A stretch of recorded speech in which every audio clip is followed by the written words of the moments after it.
27 তারিখে মাননীয় মুখ্যমন্ত্রী পশ্চিমবঙ্গের তিনি একটি টুইট করে বলেন যে দিল্লিতে নাকি বাঙালিদের সাথে এমন অত্যাচার হচ্ছে, বাচ্চাকেও নাকি ছাড়া হচ্ছে না। কি সেখানে অভিযোগ?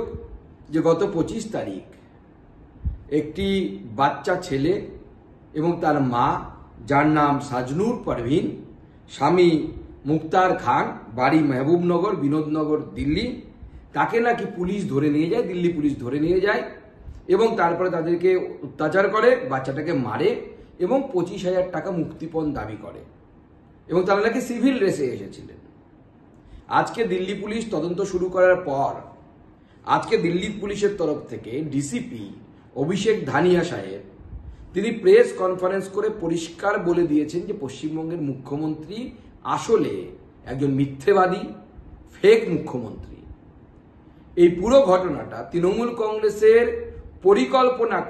পক্ষ থেকে পরিকল্পনা করে এটা করা হয়েছে।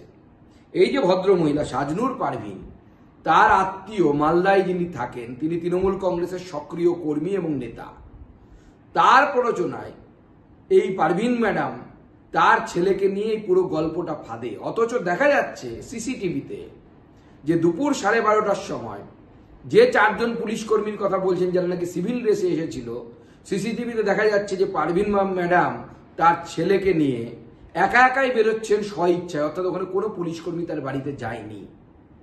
মাননীয় মুখ্যমন্ত্রীকে আজকে আমি প্রশ্ন করতে চাই যে বাঙালিদের উপর অত্যাচার, বাচ্চার উপরে অত্যাচার বলছেন, আর আপনি এতটা নিচে নেমে গেছেন যে আপনার বাড়ির বাচ্চাদের বড়লোক করতে হবে বলে, কোটি কোটি সম্পত্তির মালিক করতে হবে বলে বাচ্চাদের নিয়েও রাজনীতি শুরু করে দিয়েছেন। আপনার লজ্জা লাগে না? এইরকম নির্লজ্জ মুখ্যমন্ত্রী, তার ক্ষমা চাওয়া উচিত গোটা দেশের কাছে।